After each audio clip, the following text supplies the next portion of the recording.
you know, the whole 4 or 5 minutes of that, you know, the beat, like all those thoughts start to run through my mind and shit. Like as I start to go through shit, like, man, y'all like the song when it's finished. We could have did this to begin with.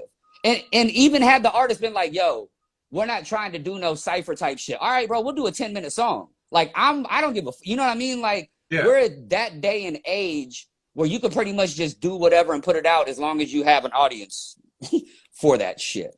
Yeah. So it was just flaky. Yeah, and that's frustrating. That's frustrating. But we'll get back to housekeeping a little bit. So housekeeping, whenever he sent me the beat for Lottery Ticket, we knocked that out. And then originally the cipher was what was next. So the cipher came, and then when you broke that down, you sent all them other beats at the same time. So once you chop the cipher up, and mind you, people, this is like April, you know what I mean? Like late March, early April. So literally in like 30, 40 days, you know what I'm saying? We knocked out one whole EP and then the group project with me, you, and G-Ball. Shout out to G-Ball. We'll get into that shit a little bit more. But the housekeeping shit, I like once I got all the beats and shit, I was like, all right, listen to everything. And like cohesively, I felt like what I did with the housekeeping, the first 5, I was able to get a thought going. And like what I've been telling like people that ask about it and shit. So like housekeeping is literally my inventory.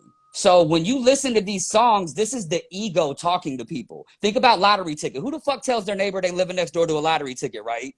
You know what I'm saying? Like the ego, you know what I'm saying? Like it was all good just a week ago. You know what I'm saying? Like all these things that spark the ego. So I start going inventory wise and just start checking off a lot of insecurities for these songs.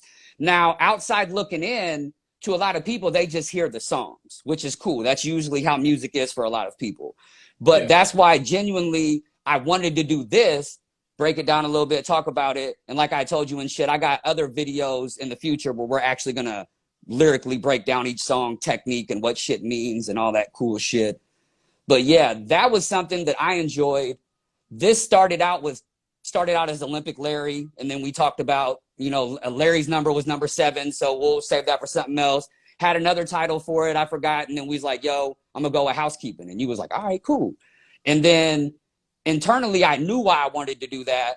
Working at the hotel kind of influenced a little bit, but just being able to see like the metaphor come full circle. You know what I mean? I'm watching my housekeepers every day. They got an inventory list. They literally have a 36-point checklist that they got to go down. So this is all clicking to me as I'm thinking of a title and shit. I'm like, yo, there's a lot of internal reflection here. And then I get attacked a lot because people's like, oh, why don't you make a longer project? Well, motherfucker, when we was doing 10, 12 song projects, y'all didn't like that shit. Y'all wanted a 1.5 minute, 2-minute songs. So it's like, you can't never make people happy. So what I did was I took 3 different projects to complete one thought. So the first 2 projects are our projects, the housekeeping and the Men in Black tape. And then I have the Travelers of the Night, which is with my homie Emilio. That's going to drop in August. That's calling me. That's tight.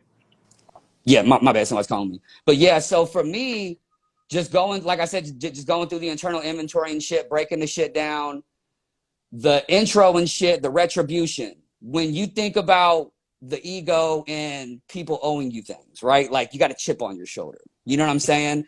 The chorus, little Michael Jeffrey talking about Michael Jeffrey Jordan, little Michael Jeffrey, little Michael Bakari talking about, you know what I'm saying? Michael B, which is a lot of people's favorite actors, He was in Black Panther and all that good shit, you know what I'm saying? But the play on that there, you think about the greatest in Mike, and then a lot of people don't know Michael B. Jordan has been attacked a lot because like he talking, oh, I think I can knock out Roy Jones Jr. like after doing the Creed movie. So like just the ego, where you think you're at versus where you might actually be at. So like retribution is so dope in that regard. How Lottery Ticket, obviously, you know what I'm saying? One of probably my favorite song on there is the She Wasn't Meant for You. Like when you sent me that beat, I didn't even know like what I would or wouldn't do with that shit. And then yeah, that sounds like it's to one person. That's literally like 7, 8 years of just like my celibacy, being single, like really finding myself. You know what I'm saying? So like the idea that she wasn't meant for you, she can represent a lot of things. You know what I mean? So I tried to go and try to cast an array of light, so to say, in that direction. But outside looking in, damn, bro, she broke your heart. A lot of them did. You know, you're just hearing one side of that song, so to say. When the smoke clears, that's been the between that and Lottery Ticket. Most people have liked those two songs the most. When the smoke clears is kind of what do they call it? Like the eye of the storm. You know what I mean? Like you really don't know how bad it is sometimes until it's that bad. You know what I mean? Like, oh, I thought it, which leads us into it was all good just a week ago. Those two kind of really play off each other creatively and just a thought. So that is the light story behind Housekeeping. It's a big internal reflection, you know what I'm saying, going through the inventory of the ego and a lot of things that are ego driven, which made sense to call it housekeeping because in order, you know, to change a lot of those things, you have to do some house cleaning. I was going to call it spring cleaning, but we had already passed that cusp of spring and I was like, fuck it, Backwood summer. Yeah. Yeah.